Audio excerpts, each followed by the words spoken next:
Hey guys, welcome back to the Lei Tai project. And today we have one of the best heavyweight of the world. And this guy is a really good friend of mine. And right now in this episode, we're gonna talk and we're going to talk about this guy life because to me, in my perspective, every time like when I talk to someone when the with the heavyweight division, it's like it's a different thing because we're going to talk about the power of course his life. And but okay, let's talk with him. Is Michel Zammar from Lebanon. He's the heavyweight champion from the 2019 in Shanghai, and this time he competed in Dallas, and he also one of the top three of the world. Michel, thank you so much for accepting this interview with us, and this is your podcast, brother. Thank you for having me. Thank you. So let's start. Like, what's your name? How old are you? Where you come from? And your life in Sanda, please. Okay, so my name is Michel Zammar. I'm 31 years. I'm actually 30 years old. I'm gonna turn 31 in a couple of days. Happy birthday! Thank you so much, man. I appreciate it.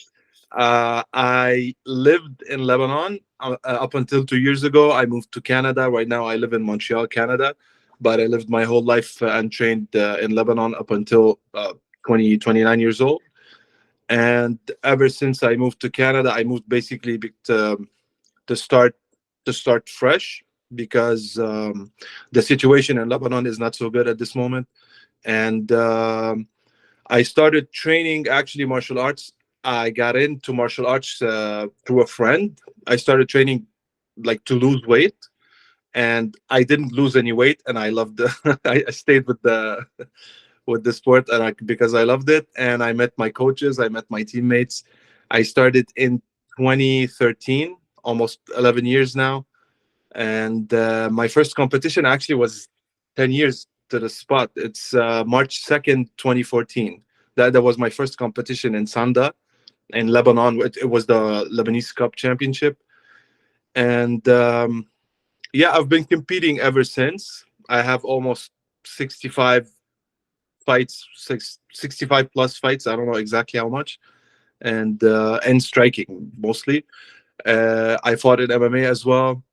Um, yeah, that's it. I fought in the World Championships, in Lebanese Cups, in Mediterranean Cups. Uh, yeah, to summarize everything. I don't It's think. a long, yeah. I'm sorry. It's a long career that you have. You're 30 years old, and you're one of the best of the world right now. What do you feel, man? Like to be because for every athlete, I'm a former athlete, and every time you something, I'm sorry, something that I like and I love from Lebanon is like from 0 to 100, in just three last World Cups, world championships, and you are there. How do you feel, man? Every time I heard the Lebanon guy's story, like with Ryan, your coach, when he was telling us like what they have to do, like you're in Canada, and the other guy is in this city, and then the other guy is in that city, and it's impressive everything you achieve as a team because like it's a huge sacrifice. What is your feeling in that moment? Yeah, so basically regarding the distance between us, so let's say we went to the World Championships. We were five guys and two women, and basically three of those seven were lived in Lebanon, and the rest everybody lived in the country. So me, I live in Canada. The Rossi brothers, they live in Switzerland, and Yeah. George Ade, the one you like the last episode, he lives in Luxembourg. So basically, the training is, especially with the time difference, Yeah. training is kind of hard through like via text messages and videos and video calls and stuff, but we managed to do it. And um, and basically I've been doing it with Ryan. He's my coach. Before he became the national team coach. He was my coach. I started training with him and another coach, Philippe, as well. And I'm used to it. So we live we live apart, me and Ryan. We live like a 2 hours away, and 2 hours in Lebanon is a lot of distance. It's not like in here North America. 2 hours is basically the same state or the same province. So yeah, it's a lot of distance. So I'm used to training online with him, basically on WhatsApp and like via text messages and stuff. Uh-huh.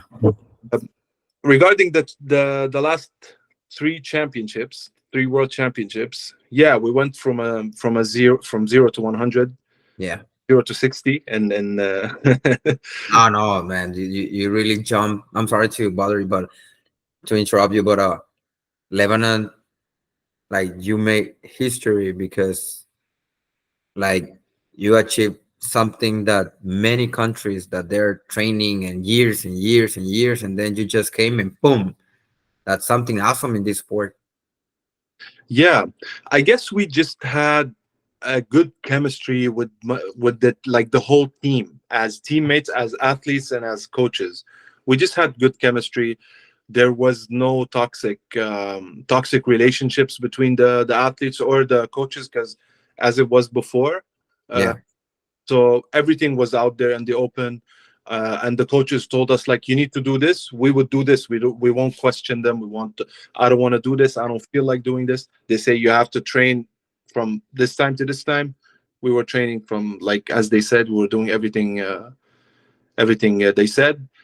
We tested it first in Russia, in Kazan, Russia, in 2017. Unfortunately, we got only one bronze medal for our former team captain, who's now a team coach, Eli Boujoubraï. Oh yeah. Yeah, and Greetings to Ellie. Yeah. yeah, he's an amazing guy. And 2019, that was when the magic happened. We started. Actually, we used to pray to get only one bronze medal. In 2019, we got five. So it was one gold medal, one silver medal, and three bronze. And in 2023, we got four. We didn't get five, but we also got a gold, a silver, and two bronze, which is almost the same result. Yeah. What do you um you know right now you are in Canada, as you said, and what is your there's many people who's watching this on YouTube or listening on in the Spotify, and there's many people they don't understand about how hard it is for us as a Sanda athletes or fighters, like to move like from this country to that country. And I think like the sacrifice, but because it's not the same thing as I was like talking to George, like he said, like I'm training with a multi guys, and it's very hard because, well, not hard, but it's a different pace because at the end, the speed, the power, the clinch, the wrestling is something that not all the sports and contact sports have, and we do. So how can you explain to us, like, hey man, I'm training MMA, but I'm doing this for Sanda, but sometimes I don't know how can you manage that thing? Yeah, actually, as you said, it's a tricky thing to manage, because, like, wherever you go in the world, there's MMA, there's jiu-jitsu, there's Muay Thai. Sanda it's a big sport to us, but it's not, like, publicly, it's not very big. Like, not everybody knows it, so it's hard to find Sanda athletes. And like this, my sparring partners, I train at the TriStar Gym in Montreal.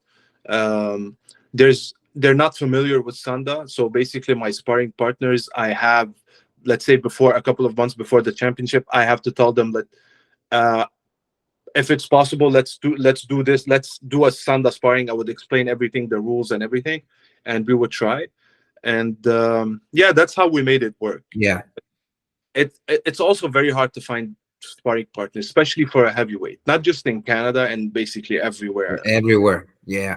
Yeah, so it's very hard to find someone who, like, a sparring partner, like someone who understands your, like, what you need, and you understand his needs as well. Because, um, it's not everybody wants to do it, and Yeah. most heavyweights in the sport don't last. So they just get in, like, maybe they fight a fighter or two, and they think they're cool, so they stop.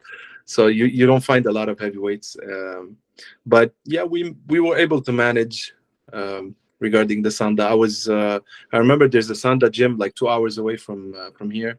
I went once and I told them about my achievements, and they were like they didn't believe it actually, because they and I was so happy because they this what it's worth. Like Yes.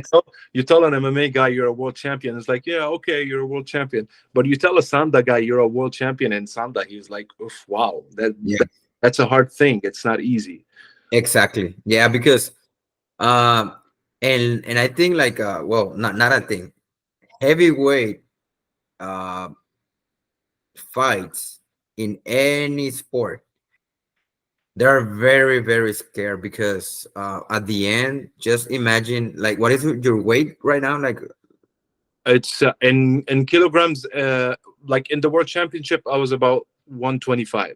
yeah, It's you're in the 90 plus, right? 90 plus. Yeah. Yeah, so like so those guys who just like first time watching or listening this podcast, I've been training heavy weights, as a coach. I have two students heavyweight, 90 yeah, 90 plus, and then 85 to 90, and they're champions in America, USA team, whatever. And it's very very hard because I'm a short guy, 60 kilograms, 65 kilograms coach, and sometimes I need to spar with them, and it's very hard. And because unfortunately, I can understand Michel, because it's not easy to get someone to spar Sanda, because they go into spar Muay Thai, MMA, kickboxing, whatever, but it's very, very hard to get someone and to help you. It's very, very hard. And I understand, how do you manage that with with how many sparring partners you have? Because maybe you have someone from 80 kilos or 70 kilos. I don't know. How do you manage that in Canada? So I try to do as much as I can, especially with my style. Like my style, as not just in Sanda and basically everything in striking. I'm a lot active. Like Yeah. I'm not, so maybe I think it's because this is a specific reason, because I used to spar with a lot of smaller people, like smaller weights and stuff. So I'm used to I want to match their pace. That's why I'm Yeah. kind of fast. So my sparring style is like I can try to fit it with every person I spar with. Like if I'm sparring with a heavyweight, I can match a heavyweight. If I'm sparring with a 70 kilograms, I can match his pace. Like I try to match every pace. But for the striking part, for the wrestling part, in Sanda, for the grappling part, that's the tricky thing. Like Yes. it's so easy Yes. for me to, like if I'm clinching an 80 kilogram Kilo. kilo guy, like it's so easy for me to take Of course. weight. Like I'm not used to that. I think that's what happened with my last fight in Texas with the China heavyweight. And yeah, I wasn't used to clinching with a lot of heavyweights, especially. And we're gonna talk about that fight, a little bit later. But can you tell us, Shanghai? It was your first world championship in Shanghai. My first gold medal. Yeah, like it was my second participation in Shanghai. Okay, the first one was in Russia, right? Russia Yeah, 27. yeah, Kazan. Yes. Yeah. And how was your, like, as a, like, as yourself, athlete? Like, okay, Kazan. This was my first time. I was, nervous. What is your I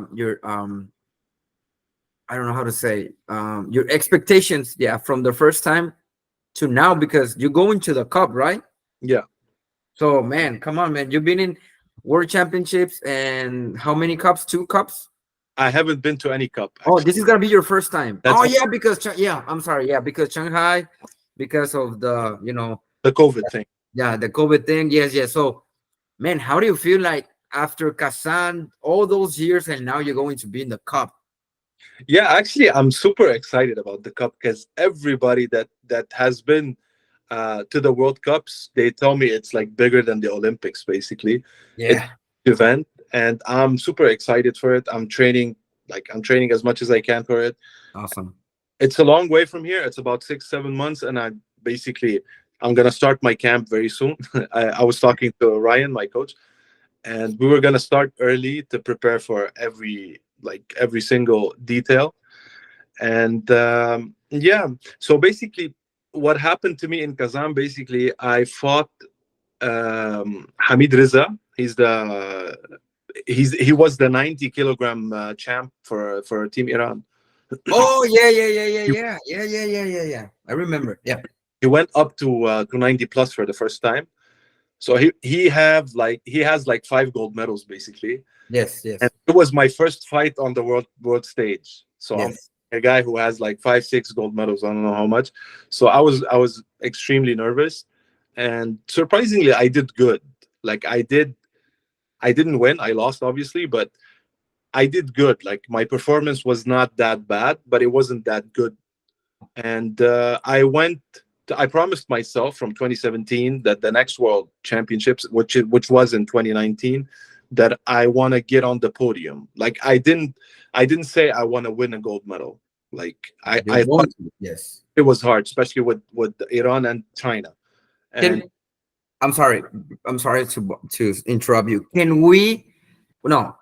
Can you please tell us about that part, because you said something that I'm always mentioning, and I always mention to my students. From now, like from that day, let's say today is 2 years ago from now, from that day yeah, to now, what was your mental training? Because we can be the strongest guys, we can be the best sparring guys in the gym, but once you are in the Lei Tai, in the world competition, I've been there, is a different world. What was your mental training, your mindset in those 2 years? Because 2 years meant nationals, and I don't know. yeah. So those 2 years between 2017 and 2019 were like I fought a lot. I Uh-huh. fought um I fought especially internationally. Like I fought outside of Lebanon for like almost 10 15 fights. Wow. Yeah, like Mediterranean, and I went to Mediterranean I think 3 times between like in 2017 to 2019. And I fought in Pars Cup in Iran. So Wow. I fought a lot outside of Lebanon. And actually, what made me hungry in 2019 was when they did the drawing lots, and I found out who was my first fight. It was Tunisia, and so I fought Tunisia in 2017 in Turkey, Ah, and okay. and we fought. I thought I won, but apparently he won. So when I found out like I was gonna fight against him, I was so hungry to get my revenge. Yeah. That's exactly what happened. I fought the first. I lost the first round actually, and I won. I knew like I lost the first round. I got off the Lei Tai. I told Ryan. I told him even though I lost the first round, I'm gonna go. I'm gonna win the second and win the third. Yeah. I was 100% certain that's what's gonna happen. So I went there and I like won the second and the third. And second fight was Russia. It was like one of the hardest fights I've ever fought. I remember that fight. I was there, man. Yeah, Jeez. I clutched it like the last second, basically. So Nah, but it was a good fight. fighting against Russia is Russia, Iran, China. Um, man, whatever you did, whatever you do in a fight, and even if you lose or you win, whatever, man, it's a huge experience. Like as you said, you said that you fought like 15 fights in those 2 years, and sometimes here in America, sometimes we just have 2 3 fights in 2 years, or 2 fights, Yeah, like national fights, or Pan American, the continent, competition. Sometimes we don't have more than 4 fights in those 2 years, man. You said like you fought 15 fights to be ready for 2019, and those are the results. And yeah. congratulations. Thank you so much. Yeah, actually, I fight like every fight I can fight, I do it. Like I'd go for it. Like some people who fought in the World Championships, Yeah. like or like a long time ago, they not just in Sanda, in everything. Like let's say you fought in the World Championships and you have a small level competition, you'd say no, that's not my league. I fight in the big leagues and everything. I don't think this way. I think a fight's a fight, whether it was the world championships or it was the The local channel. Yeah, yeah. your hometown championship. You know, Yes, yes. it's basically, it's a fight's a fight. It's you're getting in front of like the referees and the judge and the crowds and everything, and the experience is the same. Like the only difference that matters is your opponent. So I try to take advantage of every fight I can get. That was before COVID. After COVID, it was a bit like more tricky, especially like in Lebanon. And yeah, actually after COVID, I didn't fight a lot. I fought like in 2019 in 20 I'm sorry, after, yeah, in 2020 till now, maybe like 6 fights. Yeah, yeah. No, it's yeah. So unfortunately, many fighters, even I think the most fights we have is sparring. Is the like the closest thing to a real fight because, and some I remember like during COVID we were training 5 meters separate from the other one and just like doing like a shadow boxing, shadow sparring. Like I'm going to do this like with mask. Man, it was really hard. And then so you win, you get the medal, the gold medal. And what was that feeling? Of course, like we didn't know about like COVID going to be there with us. And but then what happened in your life? Like what happened in those, unfortunately, those years, right? But what happened with your mindset? Like I'm the world championship. Like I'm the world champion. Yeah, so like getting too comfortable when you win is like exactly getting too comfortable when you lose. So when you win, it's not always a good thing. So that's what happened to me. After I won the world championships in 2019, I was gonna fight in 2021 in the world championships in MMA, and I got too comfortable, and I thought like I was the world championships. These guys can't outstrike me or anything. Like I knew, like I was so I was kind of cocky, and I wasn't cocky to every. I was cocky to myself. My ego was a bit high, so I didn't train as much as I needed. Even though Ryan like was always like, you need to go train physically. I wasn't ready as much as I was supposed to be, and mentally, of course. And yeah, I lost that fight, and that fight actually taught me a lot. So I gained a lot of weight during COVID, as everybody. Yeah. Everyone lost weight during COVID. So Yeah, man. It honestly, man, like I know you. I know you personally. You're a really good guy. Your team is.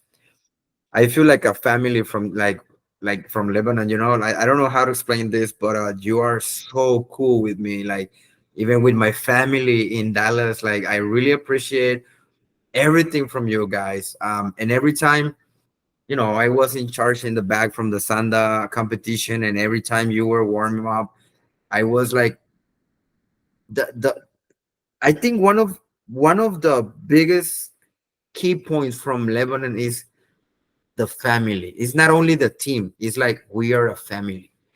And how you support, how like you're like in different countries, and then you go back to the competition, and man, it's like you never separate. It's like you always been training together. The like Ryan, Mr. George, and all the guys around. It's like if you always like live together for months. And that's something that's I was like, see, I saw you there, and it was like, man, these guys, how they do this? Because at the end, the motivation your warm-up training, the hungry to win. Ryan, like I remember he not even can speak, like no voice, like all your team, man. Like how do you feel, man? Because you are in, and I'm going to say this. To me, Lebanon is one of the few countries in this sport that you can feel that is a real family. yeah, What do you feel, man? Like because you belong to this family. How do you feel in that way? actually, it is actually my chosen family. So basically how we managed to keep that is we were texting all the time. We were like, we kept our connection. We didn't, even though we were living in separate countries, we kept our connection. We kept checking on each other's up during let's say training camps, before fights, after fights. Are you training well? Do you need anything? Do you need any help? Like these small details like will boost your confidence. Of course. You have someone supporting you. You have support, and you know what I mean. And everyone, like, I didn't have the chance to go to Lebanon yet after I came to Canada, but every other person that's living outside of Lebanon and went back to Lebanon, he would immediately go to the national team training. So that's how much we love this sport. That's much how we love this small family that we have. We try to support each other as much as we can, like Yeah. between athletes and coaches, of course, not just like us athletes and stuff. And actually, that's my key point in with my relationship with Ryan, because Yeah. Yeah. it's not about a coach athlete relationship. It's more like friends relationship. Yeah. It's I think that's what made it work, and that's what makes everything works basically especially with the national team. Like, it's our connection, it's our chemistry with each other. Yeah. Yeah, man. I really it's impressive because, like, since I know, since Indonesia in 2015, that I have the chance to meet you there. Well, the Lebanon team, Ryan and all the competitors there, is it's like we made a really good friendship, a good relationship. And since that day, like till now, it's like we still have that connection. And to those guys who are like maybe don't understand this feeling, it's not only about like if you go to a competition and then you say hi to someone. It's about like the respect, like the friendship, years, like because I'm still I still message to Ryan in WhatsApp and sometimes Instagram like this, and sharing things and that, and because it's more it's a real friendship. And to those guys who want to make this, who want to do this, I'm sorry, um it's beautiful because it's what I say, it's what I tell to my wife. You know what, why I'm that kind of guy, and why I always trying to have really like good friends from other countries, because at the end, if one day I die, I know my son, my daughter, they're gonna have a door, they're gonna have a house to sleep there, maybe they're gonna have another friend. And martial arts to me, it's family. And I don't care if you're from other country. Yeah. And it's something that like from like I have a really good relation with Lebanon, with the Brazilian team, Mexico team, many countries, man. And Michel, you're really doing great in my perspective. And I would like to go into this topic, Dallas, this picture. Tell us about your experience in Dallas. So I'm gonna tell you about the experience throughout the camp. Um, as I told you, I was new to Canada. I was new to the country. I started training in TriStar Gym, and uh, as I told you before, there's no heavyweights in Star and TriStar. There is actually like a heavyweight or two, but um, like my time is different. I started working. I started training at a different time. So Yeah. basically, I didn't spar a lot during this camp. What I was doing is I was doing conditioning, like lifting weights and running and stuff, and I was hitting the bag, maybe like the pads once or twice, and it was hard. Like, but I expected from myself to actually do a good like to get a gold to get a good medal, to get Yeah. a to go to the podium, and that's what happened. So the drawing lots, my first fight was this actual picture. It was against China Hong Kong, and the guy was about like 95 kilograms. He was like almost 20 kilograms lighter than me. So you would expect to be hit for him to be faster, me to be more powerful, but surprisingly, I was faster than him, and of course, I was more powerful because of my size, Yeah. bigger than him. And I won the first fight. And my second fight was against China, China Republic, the national Chinese team. Um, this guy, man, this Yeah. guy on another level. Like he's, but I prepared for him. But me and Ryan, like we did prepare for him. We were setting up the game plan, but unfortunately, I didn't get a chance to execute this game plan. So the game plan was we thought like 90% I'm gonna lose the first round, and physically, um, I'm much better than him. Like my conditioning is Yeah. like I'm not saying to disrespect him or anything, but I No, trained no. so Mhm. much, trained like every single thing that Ryan told me I was doing. Like, and he's one of the best conditioning coaches. So the game plan basically was to test the first round. If I lose, I'm gonna uh, go to the second. I'm gonna make him tired, win the second, then win the third. But I didn't get the chance to do that. He took me down twice. He took me down twice, and he pushed me once. That's 6 points, and the head kick with the knockdown. That's 6 points. So here's your 12 point difference. It was so disappointing actually to lose this way. I didn't expect to lose this way. Like I prefer to get knocked out on losing this way. I don't know why. And but it happened. I can't do anything about it. This guy's like he's good, but I'm gonna prepare for him. I'm gonna prepare for my revenge. I am preparing actually. It's not. I'm gonna prepare. And yeah, hopefully when we go to the World Cups, I give a good performance. Yeah, man, and I watched your fight actually with China, and well, a piece of it because it was going in and out, really hard, really hard. But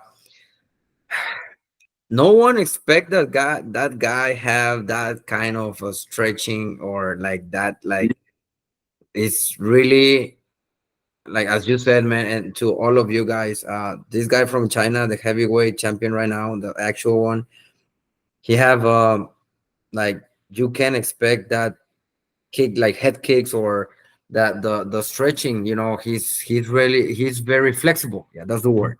Yeah, He's really flexible, and as you said, man, you have a lot of conditioning. I saw that. I saw that in the bag when you were in the warm up, and I can see that you really prepare for that. But as again, man, like we never expect once you are in the Lei Tai, many people think like, they have a chest gear. They have a man. Believe me, guys, it's just like a piece of paper. It's nothing. not protection. Yeah, It's not exactly. protection. It's just because the judges need to hear the sound, so they can the 2 points. They can give us 1 point, 2 points. But honestly, it's like this thick. It's like a 1 inch. It's not. It's I don't know 2, 3. I don't know. It's nothing. It's nothing. It's and fighting Sanda against China, Russia, Lebanon, whatever is not easy, man, because they have a lot of experience, they have a lot of power, and you don't like you can't imagine what like just one punch, what they can do with one punch or one kick. Yeah, you could be And losing the fight and hit the other guy with a punch and you win, or vice yeah, versa. But yeah, exactly. And you are like almost 2 meters or I'm 190. 190. Man, you're That's tall. three. Yeah, Yeah, you're tall, man. It's like impressive. And there's the other guy from Kazan, right? yeah. Yeah, he's also really good. I think the World Cup is going like the heavyweight is going to be fun to watch. Of course, it's going to be one of the best categories. If you guys, if you're ready in that day, in that time, do you have the date of Uh, the World Cup? I think it's in November. I don't know when exactly. Australia, right? It's in Melbourne. Okay, it's gonna be in Australia. I think it's November also. Yeah, So, guys, the heavyweight category is going to be insane, honestly, because it's going to be you, China, Kazan, and this guy. Kazakhstan and Oh, Kazakhstan. Egypt, but the thing is, because they did the world championship, the last world championships in the states, there's a lot of countries who didn't get the chance to go because of visas, especially Yes. Russia and Iran. Those are two of the three biggest countries in Sanda. So I think they're gonna do like qualifiers in China in next month or this month. I don't know when exactly. So Really? yeah, they're gonna allow other people, like other big countries, to do qualifiers. If they win, they get to participate in the World Cup. So What do you think about that? yeah, I Honestly. actually like, I don't care whoever comes in to my division, and I think it's only fair, yeah, because like, as I told you before, Russia and Iran are two of the three biggest countries in Sanda, and they didn't get the chance because of, like, technically the politics. Yes. And yeah, that's what happens when politics Yeah. intervenes, Yeah, I understand. Yeah. everything. Yeah. So, uh, Yeah. yeah, so I think, I don't know when exactly, but they're gonna do qualifiers, and whoever wins this division gets to go to the World Cups. I think. Man, I really I wish you the best as always, and like to every fighter, but man, you're my friend, and I hope you do your best. I hope you, and the good thing, bro, is like you don't need to do diet. You don't need to cut weight, man. That's the best part of your weight division. Yeah, but the thing is, I can't eat anything Yeah, because my coach will kick my ass, basically. So yeah, there's a lot of stuff I cut out.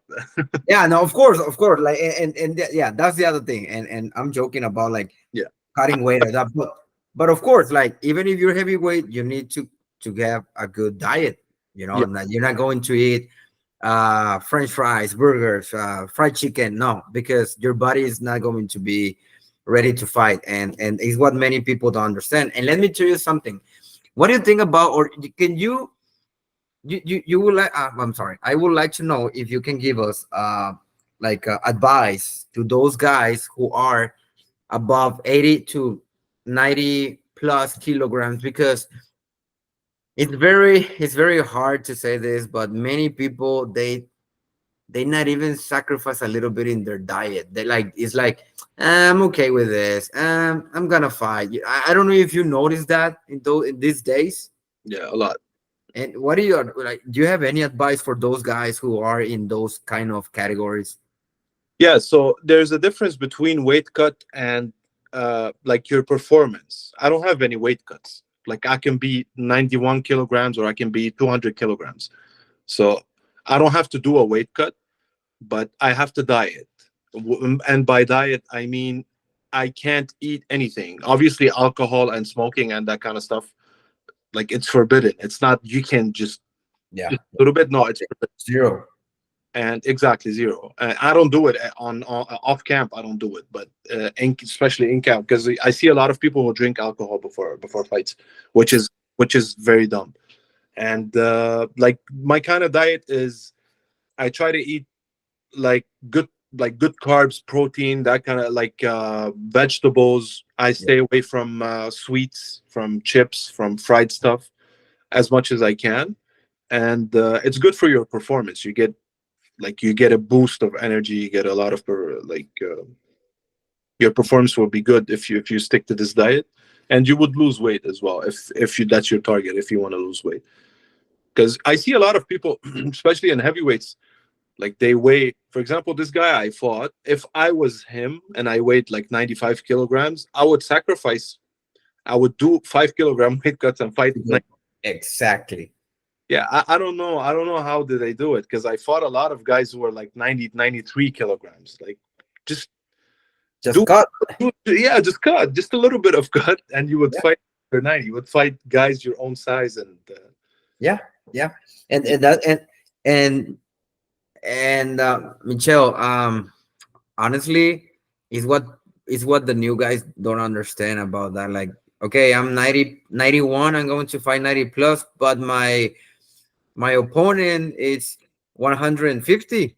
yeah, And they don't understand that, like, it's a lot of weight. It's a lot of weight. The one punch can even. take you to hospital, unfortunately. Yeah, exactly. Yeah. Me, I was heavy in Texas, and China was like 15 kilograms heavier than me, which is something. Oh yeah, yeah, Yeah, yeah. he was around 145 kilograms. I was 120. It was 20 kilograms almost. Wow. And the guy from Kazakhstan also. No, Kazakhstan was actually like 100 something. It was 101, 102, something like that. So he was in between. Like I was in between them. Wow, you're in the middle. Wow. Yeah. Yeah. I really I think like honestly I can't wait for the World Cup because it's going to be insane in the heavyweight. I promise that. I had the chance. The only fight that I had the opportunity to watch was actually that one, the last fight from the war because I couldn't make it, and that was like, man, you like you can hear like every punch, boom, like from like meters away, from the Lei Tai, and these guys like everyone in the stadium, everyone was like, damn, these guys are, of course they're fighting for the gold medal. Yeah. But it was insane, because the guy from Kazakhstan, I think his performance, he was really good, to be the first time. Yeah. And and it's impressive the sounds that you guys in your weight class, the sound we can hear like from like meters away, not Yeah. not only there with the coach, not like you can boom boom. And that's what it's what I'm trying to say about like your advice to those guys from 80 kilos above, that they don't even do like a good diet, and they don't realize like even 1 kilogram in heavyweight, it's dangerous. That's why I'm mentioning that.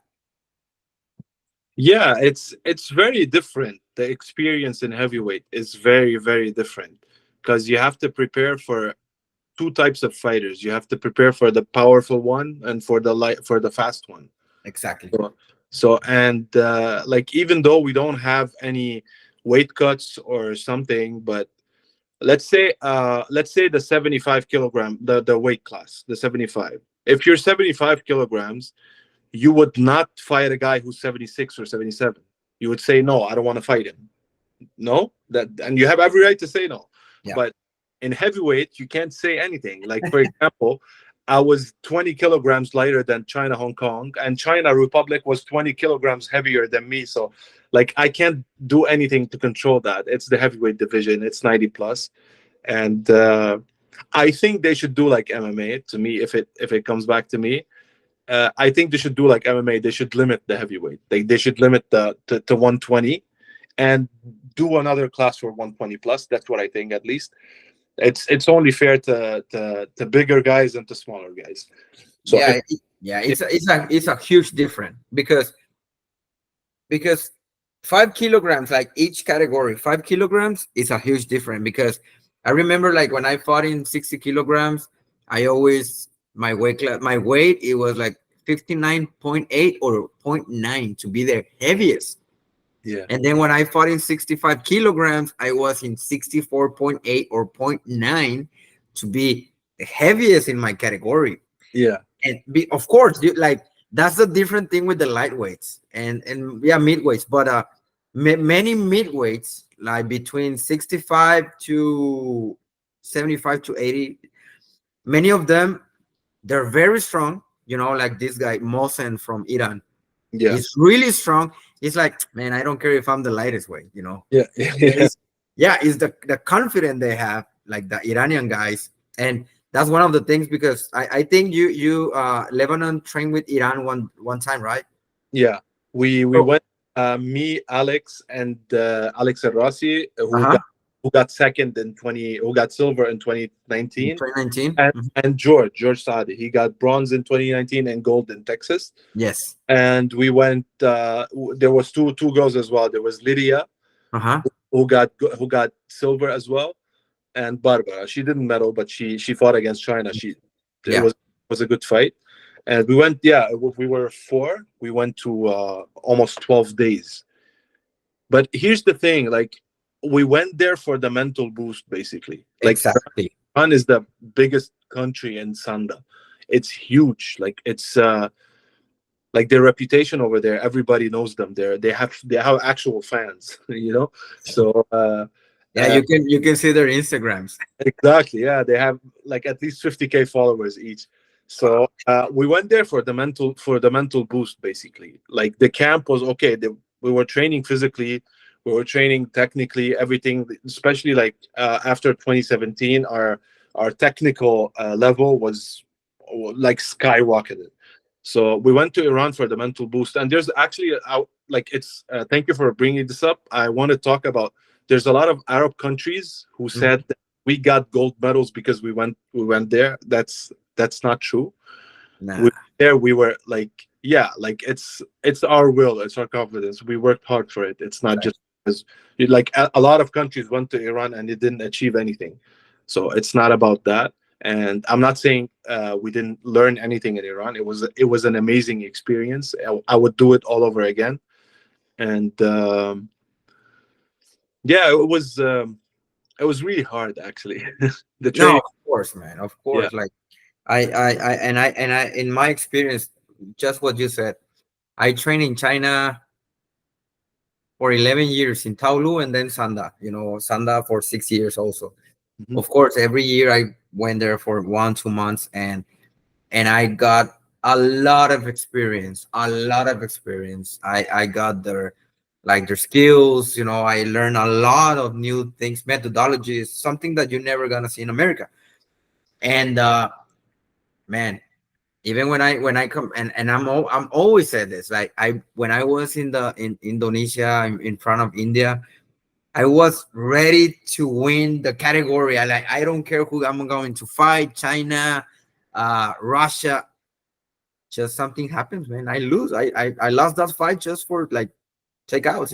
It's push-ups. Like, it was like, I felt very very frustrated because I said, like, man, I just came from China, sparring with these guys, doing everything with these guys, training 5 to 6 hours a day, like 6 days a week, and I don't know. It's just sometimes happens. And what you said, like, you went there because like the boost, the vision, how they train. Man, that's incredible, man. Because many people don't understand that way. Yeah, exactly. And everything could happen in a fight. You can Yeah. train.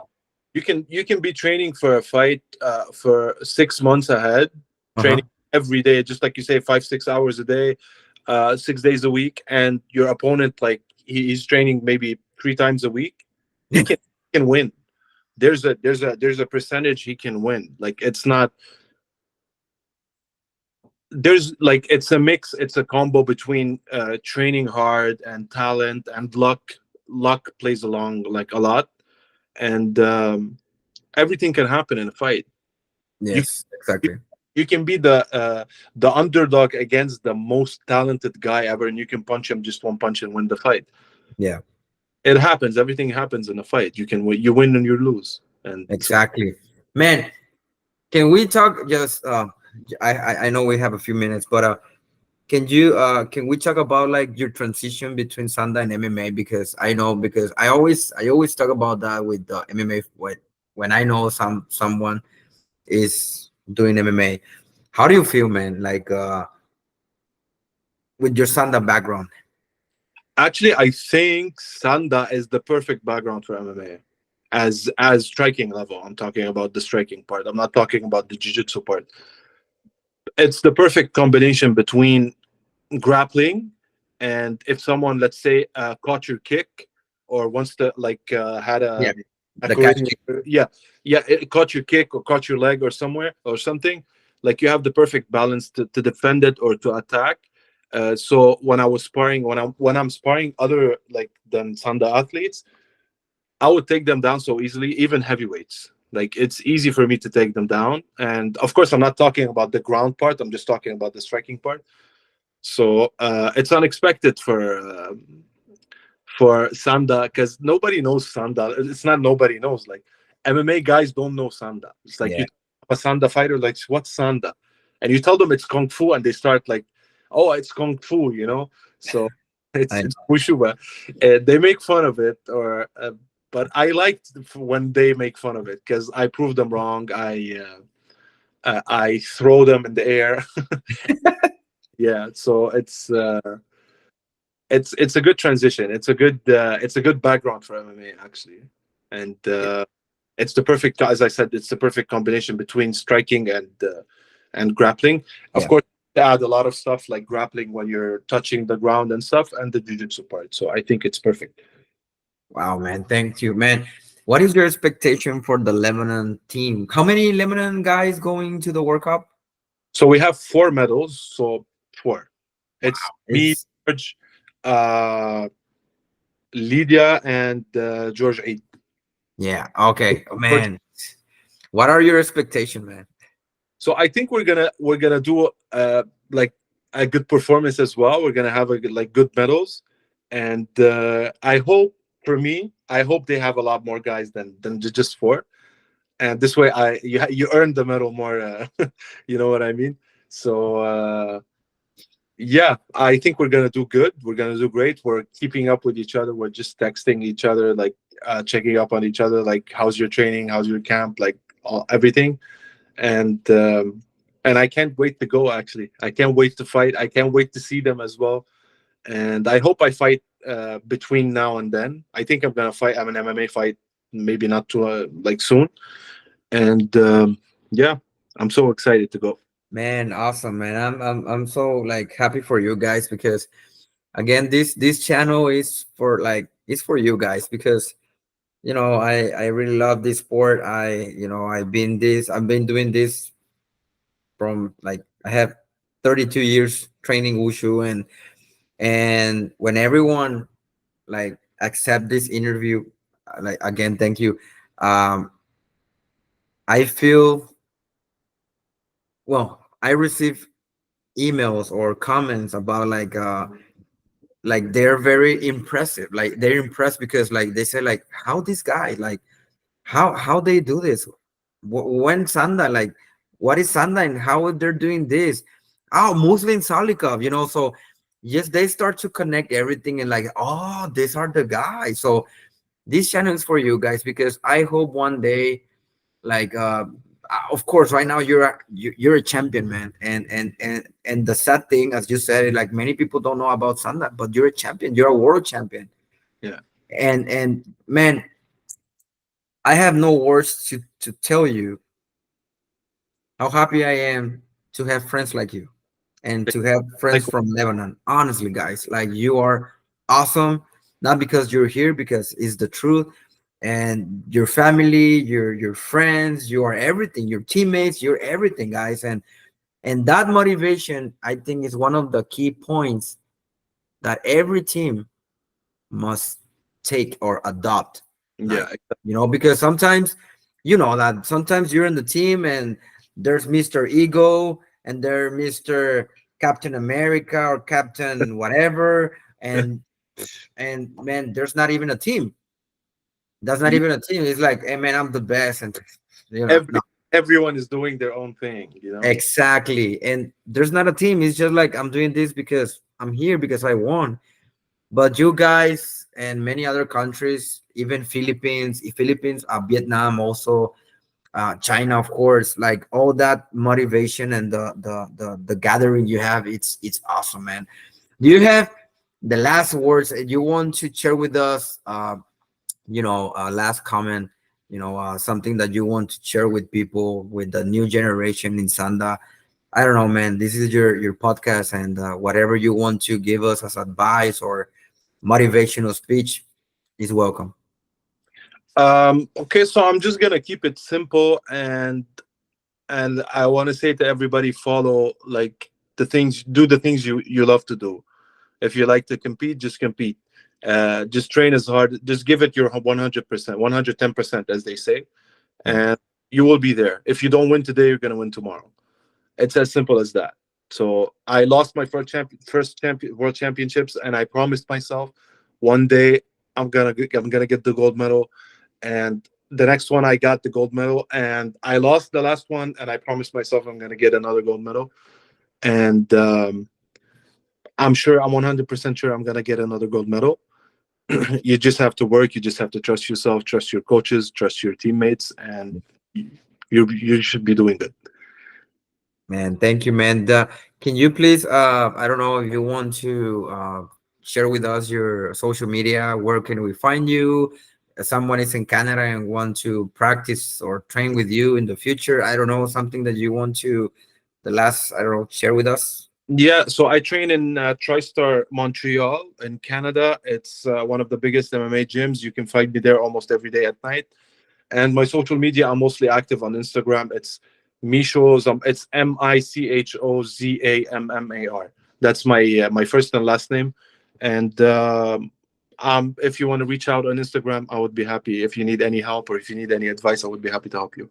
Man, thank you so much. I'm going to add your Instagram in the comments here Sure. so people can follow you also.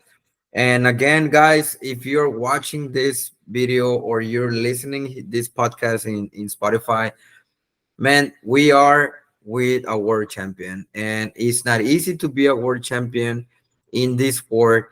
And I'm going to say this, like, even like if you're not Chinese or Russian or something like that, believe me, it's not easy. Uh, being a world champion in this sport is so hard. You have no idea about how hard it is, because you're fighting not only the fighters, you're fighting the system also, Yeah. honestly. Yeah. And that, yeah, and that's a reality. And I think in every sport we have that, but in this sport, if one day you want to try something new, like let's say you're a boxer, or let's say you're a jiu-jitsu guy, or let's say judo, or whatever, multi guy, and you want to try something with more adrenaline. And when I say about more adrenaline, it's not about striking, because unfortunately many people who or many athletes from other sports, of course we are very loyal to our sport, but let me tell you this, as Michel said, Sanda is the most accurate sport for MMA, because we have striking, we have boxing, we have kicks, we have kickboxing, we have choya, which is like the judo, and we have the wrestling. We have everything. The only thing we don't have is floor. We don't have the grappling thing. But if you're in Canada, please contact to Michel Zammar, and I know, man, this guy is a really lovely guy. I know he's big, he's tough, but believe me, man, this guy is very awesome, very humble, and you just can see this beautiful smile. I appreciate it, that man. Takes a good person to know a good person. Thank you, brother. Thank you, man. So Michel, thank you again for this opportunity. Amazing podcast, bro, and I hope nothing but success to you. And thank you for having me again. Man, thank you so much. Please don't go. And guys, this is episode 27. Please share with your friends. Unfortunately, sometimes it's very hard to catch another fighters, because sometimes they're in different countries. I'm in America or in USA, I'm sorry. And this time he's in Canada, and sometimes 14 hours difference, and it's very hard. That's why we don't have like a every week we don't have those podcasts, but I'm doing my best to catch these champions to be here for you guys. And if you have someone in mind, please send me his contact. Please comment below, and please contact Michelle. And please do Sanda, because Sanda is one of the best. I'm sorry, guys, and not because I'm a Sanda fighter, but it's really one of the best uh, sports in the contact sport. So thank you, guys. See you next time. Michelle, thank you again. Thank you for having me. Have a wonderful Sunday. Please don't go. Just give me a second. And guys, see you. And please comment below. Thank you again.